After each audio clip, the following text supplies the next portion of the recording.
Cover करेंगे, क्योंकि अब एग्ज़ाम में है तो मार्च अप्रैल 2 महीने बचा हुआ है, तो खाली PYQ में हम लोग अप्रोच देखेंगे कि क्या डिटेल्ड वे में है और कैसे हम लोग इसको समझ सकते हैं।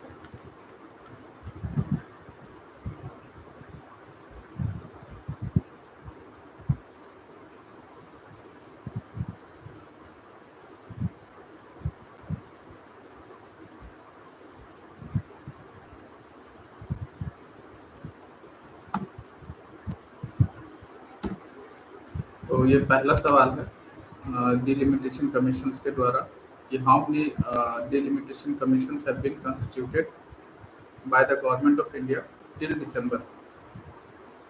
तो दिसंबर 2023 है, ऑप्शन है 1 2 3 4। तो सबसे पहले तो देखना पड़ेगा कि डिलिमिटेशंस है क्या। तो डिलिमिटेशंस मीन्स क्या है? Delimitation means the act or process of fixing limits or boundaries of territorial constituencies in a country to represent population changes. Under Article 82, the Parliament enact a delimitation act after every census. The Delimitation Commission in India is a high-power body whose order have the force of law and cannot be questioned before any court. In India, delimitation commissions have been constituted 4 times. ठीक है, in 1952 under the Delimitation Commission Act 1952, 1963, 1973 and 2002। तो 4 delimitation commission 2023 तक आया था। तो option जो हमारा सही होगा वो 4 होगा। सवाल 2, the constitution 71st amendment act 1992 amends the 8th schedule to the constitution to include which of the following language? The Constitution 71st Amendment Act 1992 amends the 8th schedule to the constitution to include which of the following language? Options में है कोंकणी, मणिपुरी, नेपाली, मैथिली और UPSC का options है 1 2 3, 1 2 4, 1 3 4, 2 3 4। तो ये सारे सवाल में आप ऐड कर सकते हैं कि आपको क्या पता है, किसको ऐड किया गया है रिसेंटली। तो मैथिली को ऐड किया गया था, ये आपको पता, तो 4 होगा, मतलब 1 2 3 नहीं होगा। एक ऑप्शन तो चला गया। इस टाइप में आप ऑप्ट कर सकते हैं।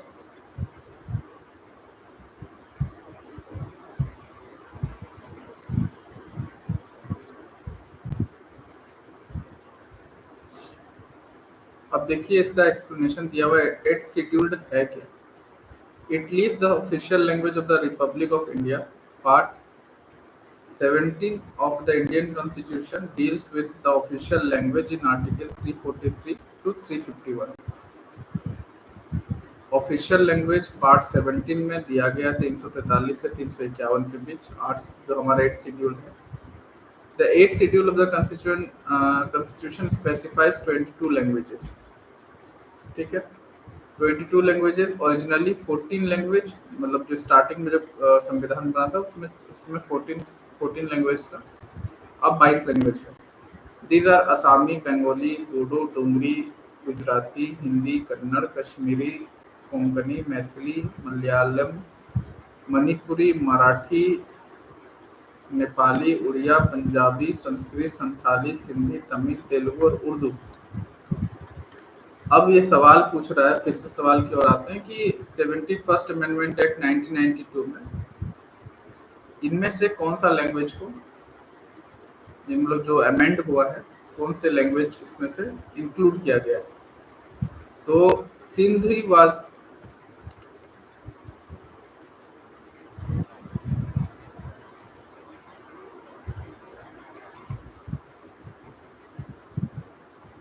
हम लोग आगे चले गए।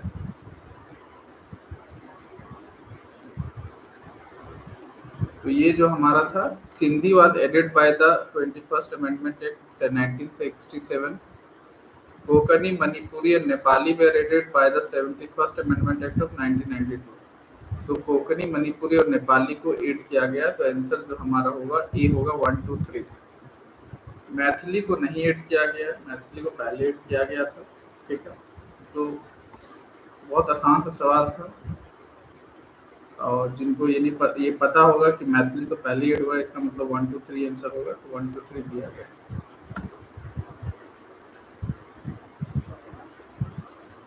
तीसरा सवाल, पार्टी दिया हुआ लीडर का नाम चुनना है, बताइए कि कौन सा सही मैच है।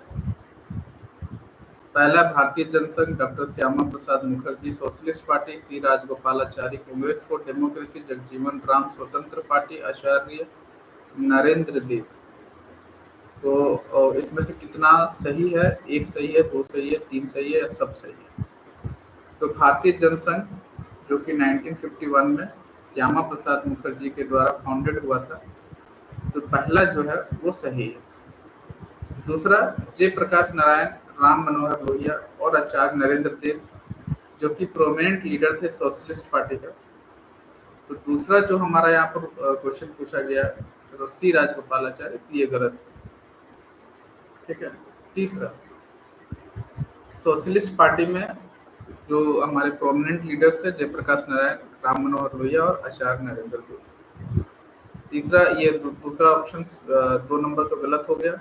तीसरा है the Congress for democracy was an Indian political party founded in 1977 by Jagjivan Ram. तो तीसरा सही है, पहला और तीसरा सही हो गया। स्वतंत्र party was founded in the year 1959 by leaders opposing the socialist policies। ठीक है।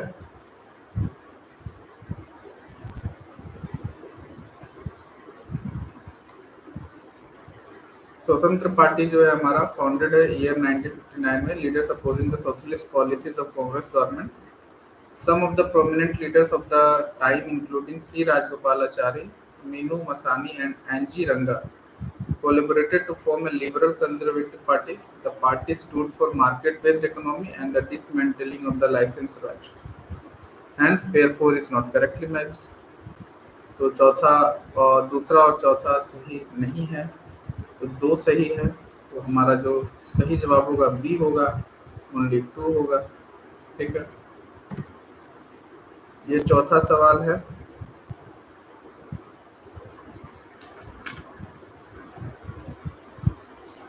चौथा सवाल है, which of the following statement are correctly about the constitutions of India.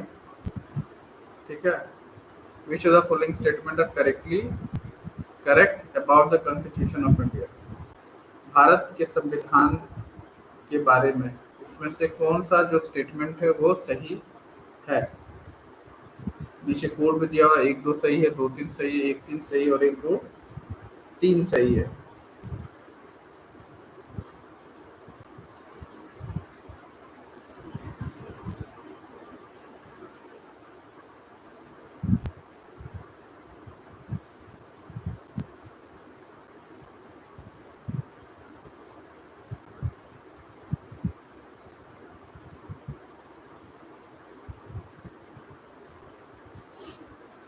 Powers of municipalities are given in Part 9A of the Constitution. दूसरा, emergency provision are given in Part 18 of the Constitution. Provisions related to the amendment of the Constitution are given in Part 20 of the Constitution. कौन कौन सा सही है। तो पहला 19A में दिया गया है Constitution के बारे में। Part 19 was inserted by the Constitution 74th Amendment Act 1992. It contains provision for local self-government at the urban level or for the municipalities, and statement 1 is correct. तो पहला सही है क्योंकि म्यूनसिपैलिटीज के बारे में पार्ट 9A में दिया गया है, जो 74th अमेंडमेंट एक्ट 1992 में किया गया था। दूसरा ऑप्शन है part 18 of the constitution contains provision for emergencies including national, state and financial emergency. तो दूसरा ऑप्शन भी करेक्ट है। तीसरा, Article 368 in Part 20 of the Constitution deals with the power of Parliament to amend the Constitution and its procedure. It states that Parliament may amend the Constitution by way of addition, variation, or repeal of any provision in accordance with the procedure laid down for the purpose, and the statement 3 is correct. तो article 360 हाल ही में J&K और लद्दाख के बारे में जो हुआ था, उनका जो स्पेशल स्टेटस था, उसको हटाने में भी ये आर्टिकल का यूज़ किया गया था। तो ऑप्शन डी इज करेक्ट, 1, 2, 3 तीनों सही है। चलिए नेक्स्ट चलते हैं।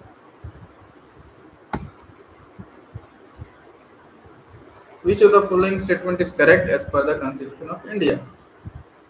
Interstate trade and commerce is a state subject under the state list.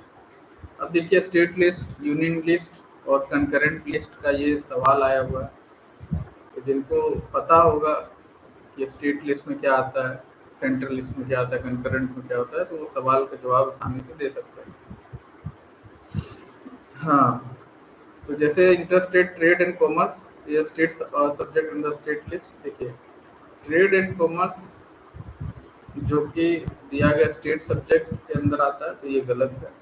Trade and commerce state के अंदर नहीं आता, सेंटर के अंदर आता है। Interstate migration state subject in the state list, तो ये भी गलत है, ये भी सही नहीं है। तीसरा, interstate quarantine is the union subject under the union list, ये सही है। और चौथा है corporation tax is a state subject under the state list, ये गलत है। अब देखिए एक्सप्लेनेशन क्या है। The 7th schedule of the constitution contains 3 list that distribute power between the centre and states. तो 246 आर्टिकल में दिया गया 7th schedule of constitution contains 3 list, 3 list है जिसमें पावर डिस्ट्रीब्यूट किया गया सेंटर और स्टेट के बीच में। आज के डेट में 98 सब्जेक्ट है, जब ये बना था 97 था union list on which parliament has exclusive power to legislate. The state list has 59 subject, originally 66 थे, अभी 59 है, on which states alone can legislate. The concurrent list has 52 subject, originally जो 47 है, both the centres and states can legislate. Categorization of subject under the union list, interstate trade and commerce is under the union list and the statement is not correct. Trade and commerce union list के अंतर्गत आता है, तो एक गलत है क्योंकि state list लिखा हुआ है। माइग्रेशन जो स्टेट इंटरस्टेट है वो भी गलत है क्योंकि ये भी यूनियन लिस्ट के अंतर्गत आता है। इंटरस्टेट क्वारंटाइन ये यूनियन लिस्ट के अंतर्गत आता है, तो ये सही है। कॉर्पोरेशन टैक्स यूनियन लिस्ट के अंतर्गत आता है, तो ये भी गलत है। चलिए नीचे दिया गया है, यूनियन के अंतर्गत इंटरस्टेट ट्रेड एंड कॉमर्स आता है, यूनियन के अंदर state migration, quarantine, corporation tax. Under which of the following articles of the constitution of India the supreme court of India place the right to privacy. सबसे आसान और सबसे भयंकर सवाल, अच्छा सवाल। तो सब जानता article 21 right to liberty. Supreme Court described privacy and its importance in the landmark decision of K.S. Puttaswamy versus Union of India in 2017. That the right to privacy is fundamental, inalienable, and attaches to the persons covering all information about the persons and choices that he makes. The right to privacy is protected as an intrinsic part of the right to life and professional liberty under Article 21. ये सबसे आसान सवाल था। Next.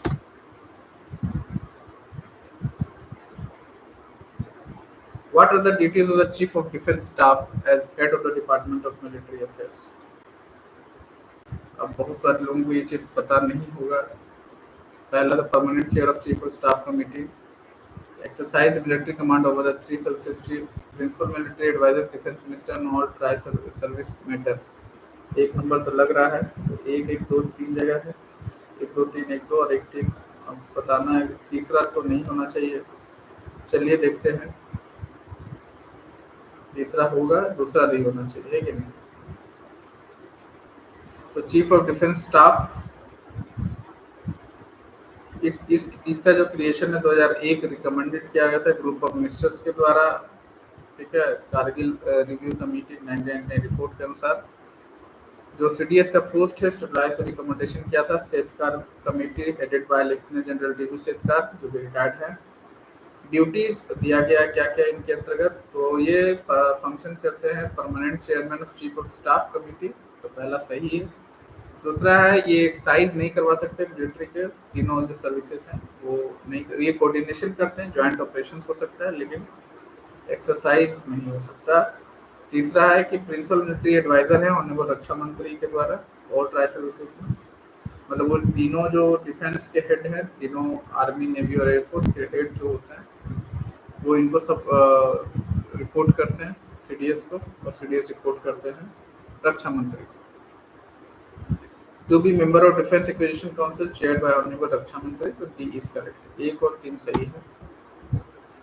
8वां सवाल, operations किया गया है army के द्वारा, अब संकल्प, मैत्री, सद्भावना और मदद, ये 4 है। चारों का एक्सप्लेनेशन यहाँ लिखा हुआ है कि क्या है। अब संकल्प जो है इंडियन नेवी इनिशिएटिव है, वो रीजनल मेरीटाइम डोमेन में सिक्योरिटी प्रोवाइड करना। मैत्री है, ये रेस्क्यू और रिलीफ ऑपरेशन चलाया गया था नेपाल में गवर्नमेंट ऑफ इंडिया के द्वारा, जब 2015 अप्रैल में नेपाल में अर्थक्वेक आया था तब।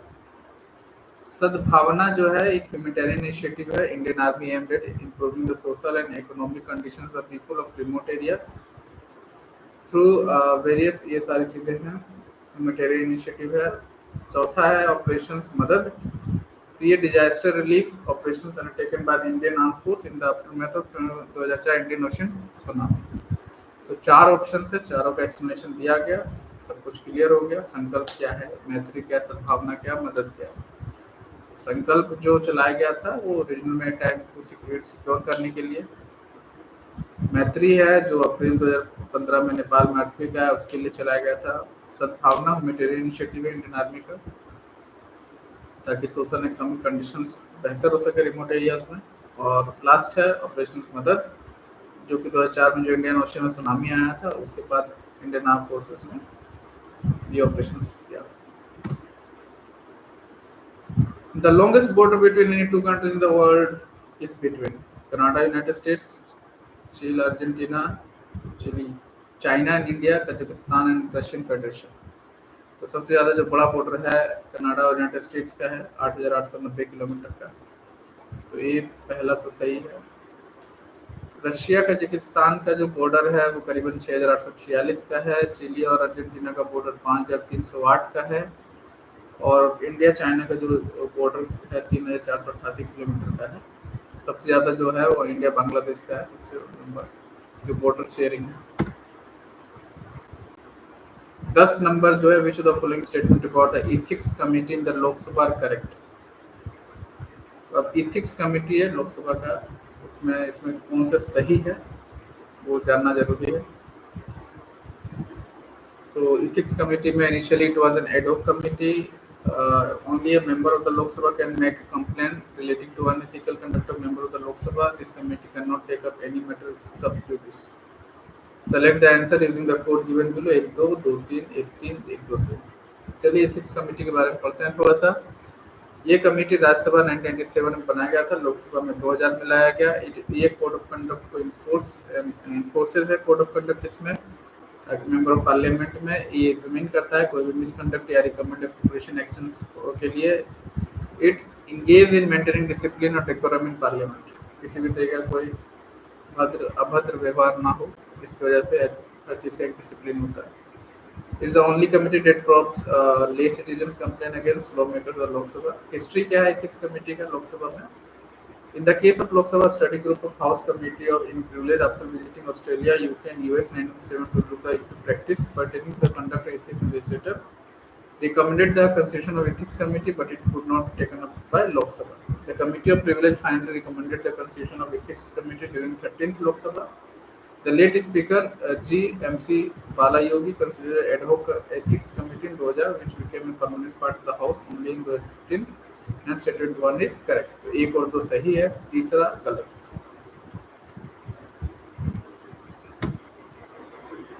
प्रोसीजर क्या है एथिक्स कमेटी का? Initially there was a provision under the rules of ethics committee that allowed any Indian citizen to file a complaint against law maker, but in 2014 a subcommittee suggested that such a provision would allow any political rival to lodge a complaint against a lawmaker on privacy ground. ये सारी चीजें हैं। Till then any person can complain against a member through another Lok Sabha MP along with evidence of the alleged misconduct and affidavit stating their complaint is not false, frivolous or vexatious. If the member himself complains, the affidavit is not needed, hence statement 2 is not correct. However, the committee does not entertain complaints solely based on media report or matters currently under judicial review. Hence, statement 3 is correct. तो option C जो है सही है। 11 number, who was the provisional president of the Constitution Assembly before Dr. Rajendra Prasad took over?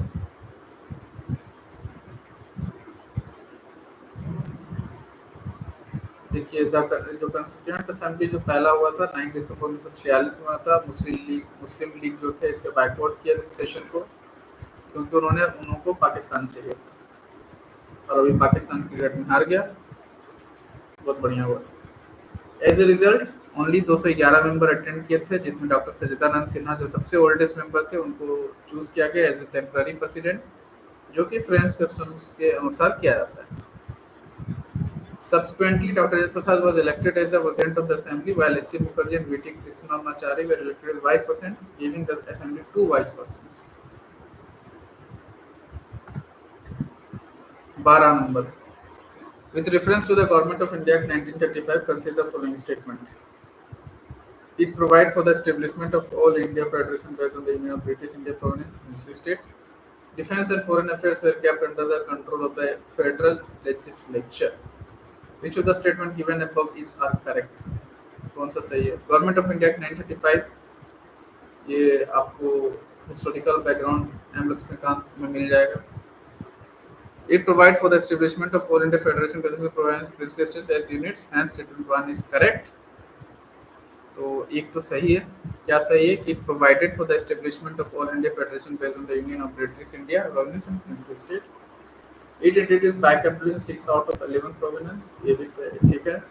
The Government of India Act 1935 categorized subject into 3 lists: the central list, state list, and concurrent list.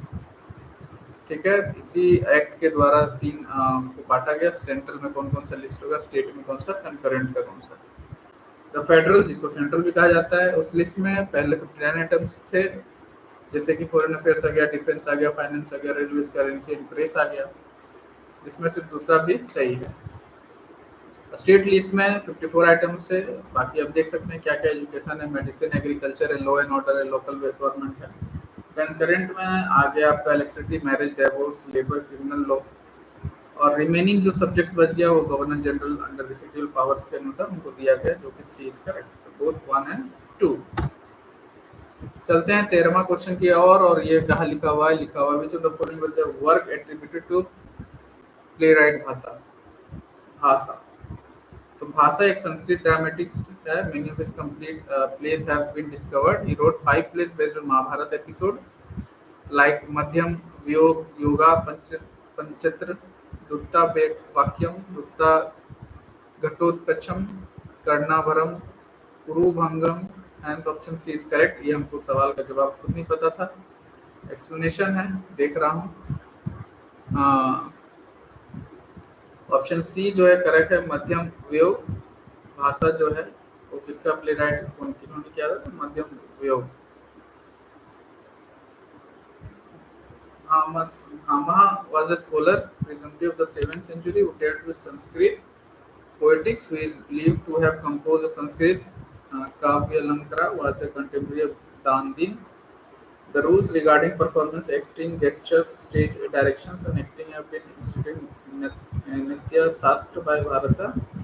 Mahabhasa was written by Patanjali, 2nd century BC, is a commentary on selected rules of Sanskrit grammar from Panini. It is the Ashtadhyayi and Tatyana vertical. ऐसा इसके बारे में अगर और आप जानना चाहते हैं तो गूगल कर लीजिए, गूगल में ज़्यादा दिया हुआ है।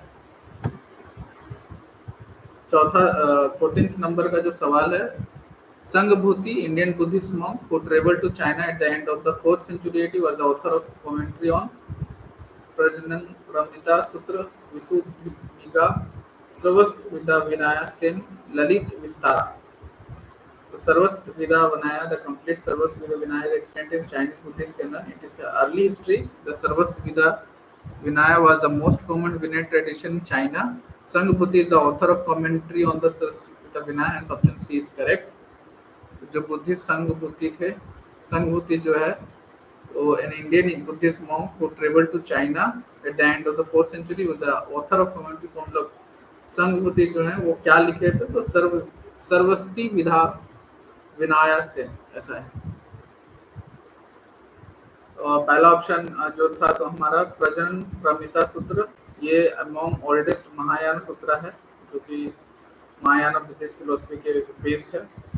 These venerable texts are found in both of Chinese canon and Tibetan canon for Buddhist scripture. Nagarjuna is founder of the school in philosophy called Madhyamika, clearly developed from the Prajanam Pramita Sutra. उसके बाद option जो second वाला था Visuddhimagga is a encyclopedic and masterful summary exposition of teaching and of the Mahavira school of Theravada Buddhism. It was written during the region of Sri Lanka. King Mahanama in the 5th century, great Buddhist commentator Buddha Ghosh.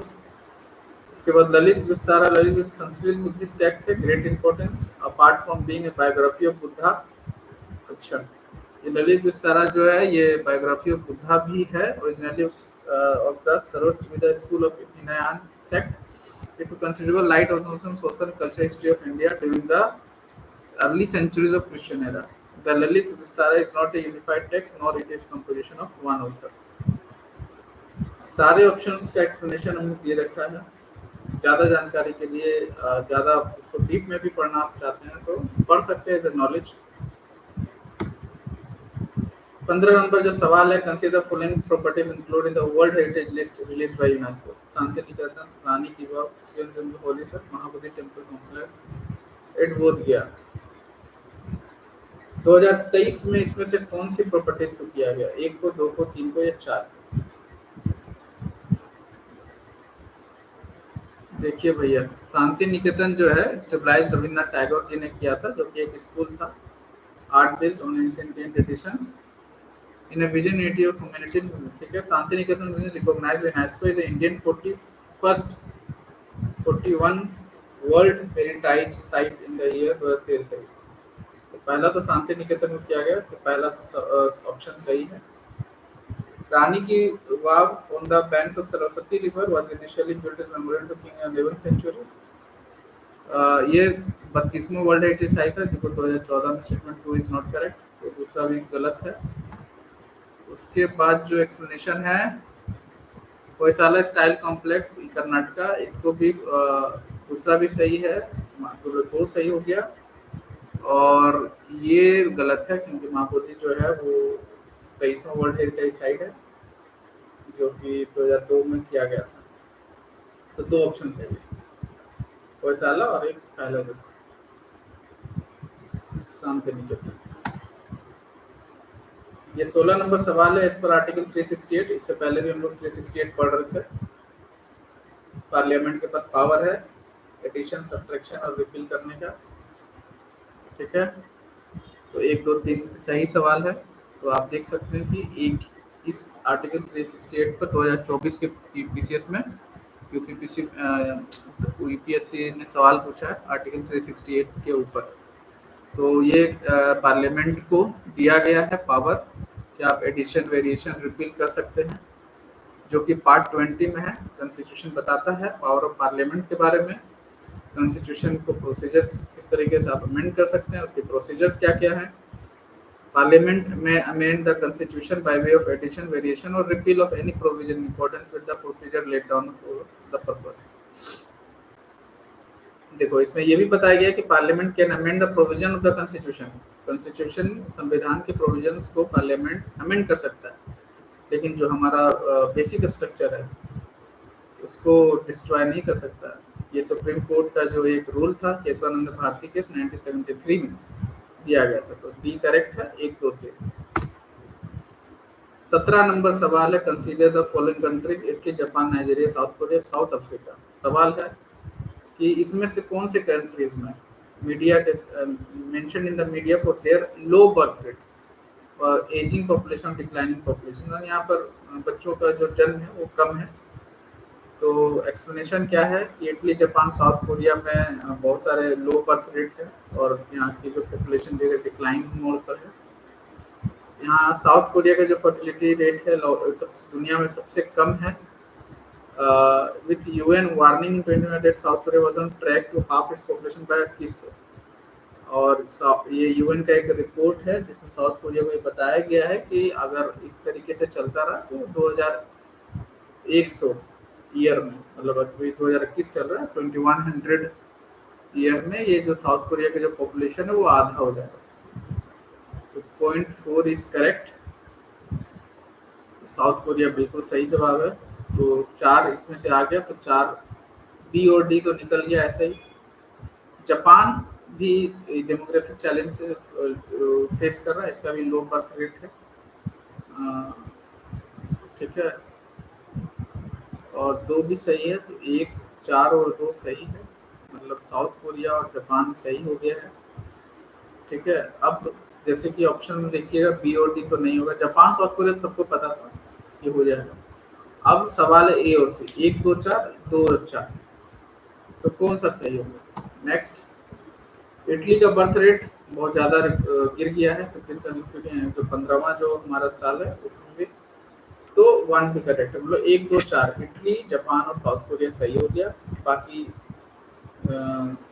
जो है explanation दिया गया, south Africa में women give birth on average 2.6 children in their life times, that down it means the population is continuing to grow. Nigeria is the largest and most populous country in Africa and 7th largest in the country, and it currently has a population of 215 million. Option A correct है, यहाँ low birth rate है, जैसे Japan हो गया, Italy हो गया, उसके बाद साउथ कोरिया हो गया, ठीक है। 18 नंबर सवाल है, which of the following statement are correctly in respect of money bill in the parliament. देखिए मनी बिल के बारे में सवाल बहुत पूछा जाता है। मनी बिल के बारे में एक चीज़ हमेशा जान लीजिए कि हमेशा लोकसभा में ही प्रस्तुत होता है, राज्यसभा इसको भेजा जाता है, राज्यसभा के पास पावर नहीं है कि इसको रिजेक्ट कर दे, राज्यसभा के पास पावर है कि इसमें कुछ चेंजेस के लिए वो सजेस्ट कर सकता है, ठीक है। उसके बाद ये राष्ट्रपति के पास जाता है, बिल एक्ट बन जाता है।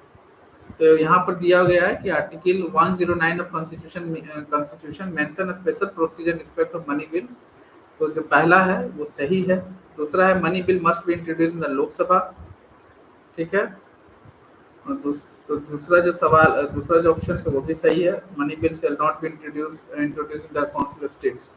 काउंसिल ऑफ स्टेट्स का मतलब होता है राज्यसभा, ठीक है। तो Lok Sabha can not be introduce Rajya Sabha, तो 2 भी सही है। The Rajya Sabha can only make recommendations on the money bill but does not have the power to amend or reject it, तो तीसरा भी सही है। Amendment to the money bill suggested by Rajya Sabha which Lok Sabha may reject if it chooses to, henceforth is not correct, तो ये मैंने पहले बता दिया। क्या ऑप्शन सी इज करेक्ट, 1 2 और 3। नेक्स्ट 19, आर्मी, एयरफोर्स और नेवी का दिया गया है डेजिग्नेशंस। अब बताइए कि कौन किसके बराबर है, किसके ओहदे में है।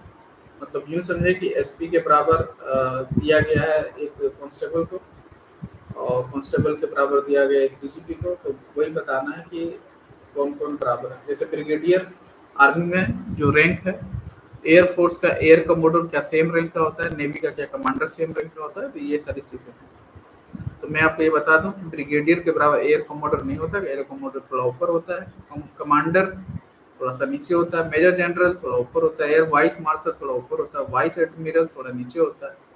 तो ये जैसे मेजर जो आर्मी में मेजर होता है, एयरफोर्स में स्क्वाड्रन लीडर के नाम से जाना जाता है, और नेवी में लेफ्टिनेंट कमांडर के नाम से जाता है। तो ये सही है, समझ में आया। चलो देखते हैं आप एक्सप्लेनेशन क्या है।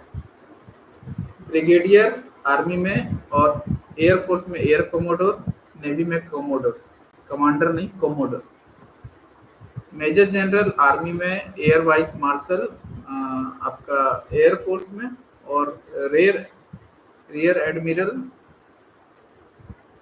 वाइस एडमिरल में रियर एडमिरल नेवी में। आर्मी में मेजर, एयरफोर्स में स्क्वाड्रन लीडर, और नेवी में लेफ्टिनेंट कमांडर। मेजर ये सही है। Lieutenant colonel wing commander, not group captain. Wing commander जो एयरफोर्स का होता है वो आर्मी में लेफ्टिनेंट कर्नल के बराबर होता है, और कमांडर होता है नेवी का। ये सारी चीजें हैं।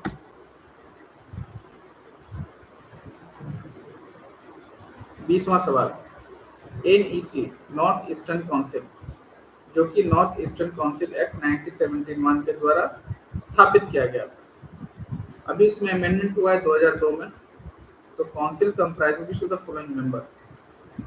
अब इसमें से बताना है। पहला, governor of constituent state, chief minister of constituent state, 3 members to be nominated by the president of India, the home minister of India. 1 2 3 1 3 4 2 4 1 2 3 4।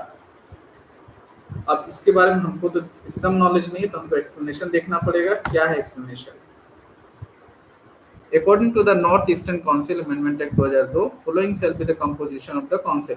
पहला, the person or persons of the time for the time being holding the office of governor of the states, ठीक है, chief minister of states in Arunachal Pradesh, Assam, Manipur, Meghalaya, Mizoram, Nagaland, Sikkim and Tripura, ठीक है। The 3 members to be nominated by the president, ये भी सही है। The president shall nominate to chairman, the chairman of the council.